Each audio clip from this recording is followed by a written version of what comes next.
Good morning. Good morning, everybody, all my fellow kinesiologists and meditators. Today I'm just drawn to come on live with you.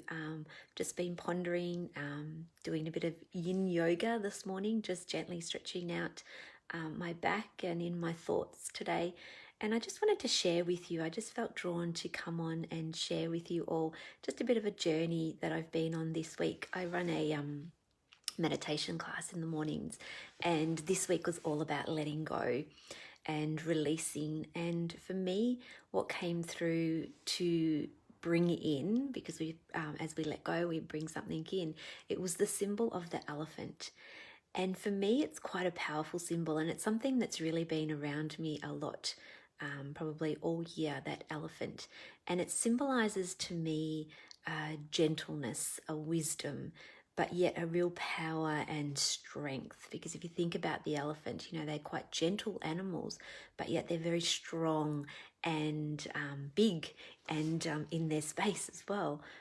So I've really been thinking about bringing in this elephant more and more. And it was interesting this morning in my online yoga class that I do.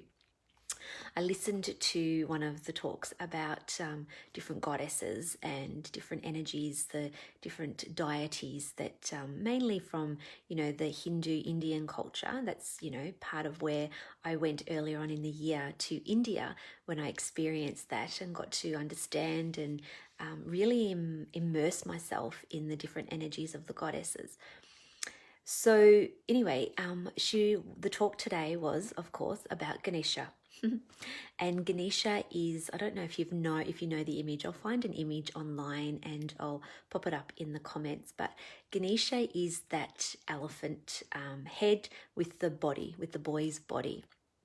Quite a big belly, big ears, that big elephant. And to give you, a little bit of information about Ganesha and what it stands for, Ganesha is the protector. And when you go to India, and even in some places around in other parts of the world as well, but in India specifically, in every shop front, in every home, they have a symbol of Ganesha. They have a little statue or a bigger statue of Ganesha because it really is the protector. It really is about overcoming obstacles, so cutting off. And if you imagine, a body, so the head has been cut off, and what lies in our head, all of our thoughts, all of our analytical thinking, the stories lie in our head, what's happened in the past, what's happening in the future, all of our ego lies within our head. So that is the symbol of cutting off those stories, cutting off the ego, cutting off our head, cutting off our thoughts, cutting off, all those things that keep us stuck in this space of the ego, stuck in the space of the stories. And that is the symbol. So and the story goes, just to give you a very brief overview of the story, you can go into great detail, but one of the goddesses, Shakti, wanted to have a bath, and she asked this little boy, Ganesha, to guard the door so no one could come in. But Shiva, one of the great gods, wanted to come into that room, and Ganesha was holding firm and protecting Shakti, the goddess, within there, having her bath, having that moment for herself, for self-nurture within that space. So he wouldn't let Shiva in. So Shiva, the great god, got very angry and cut off this little boy's head. And if you think about it, the little boy, the innocence of the little boy in there, in his protection of the goddess. So Shiva cut off the head.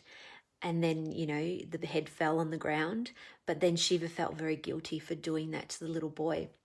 So he found the nearest animal, cut that animal's head off, I know, and put that head onto the little boy, which is why he became the boy with the elephant head and the body, because he was the protector, trying to protect Shakti, the goddess. And another interesting point about Ganesha is that Ganesha actually rides a little mice. So that is its mode of transport. And with most of the goddesses and deities, they have a mode of transport, okay? And in particular, Ganesha's is the mouse. And the mouse is that space, because if you think about an elephant, elephants are known to be scared of mice. So they're scared of them, they fear them, they, run away from them. But Ganesha's mode of transport is the mouse, is the mice, is a mouse. So if you think about that, that's really quite cool to think, because here is this elephant god, this deity riding a mouse, something that he is scared of. So it actually symbolizes to us about riding our fears, riding the things that scare us, rather than trying to hide and run away from them like an elephant normally probably would do in reality, because they're scared of them, they want to run away. But instead, Ganesha invites us to actually ride our fear. And of course, get curious about how we can ride our fear and how we can move forward with our fear, not running away from it. Because the problem is, when we try and run away from our fear, run away from that ego space, or the thoughts or the negativity or the stories or whatever we're working through or wanting to let go of, we get stuck in a battle of stuckness, and we can't see past what reality actually is. And we're stuck in that space. It's like a vortex almost. And the more that we're in that space, the more that we feel it, the more that we fear it, and the more stories we have to justify why we're there and why we need to stay there and keep in that victim mode of the fear. And it's interesting because Ganesha actually invites us in to ride the fear rather than trying to battle it, understand it, look to see what it means, and be present to it as well. Use the fear for the wisdom and the gentleness that is inside the fear. But often we get caught up in those stories all around it. And when we look straight into the fear, we can see it clearly. So what I want to do is feeling a bit of inspiration today. So what I want to do is I want to run the next meditation for kinesiology support circle, and I'll run it. I'm thinking, I haven't checked my diary, but I think I might run it next Friday. Excuse me. And what I want to actually do is I want us to invite Ganesha into our lives, to be able to ride our fear, to be able to understand and lay down our ego, lay down those thoughts, lay down that negative thinking, lay down that space of where we have held ourselves captive in, because ultimately we do it to ourselves. Nobody else needs to do it to us, because we do it to ourselves. So I want to run the next circle. So this is something that I offer to all of my meditation for kinesiology students complimentary.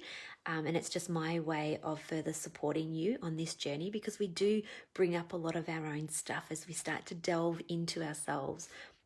And the next one will be on Ganesha and welcoming and inviting Ganesha into our lives.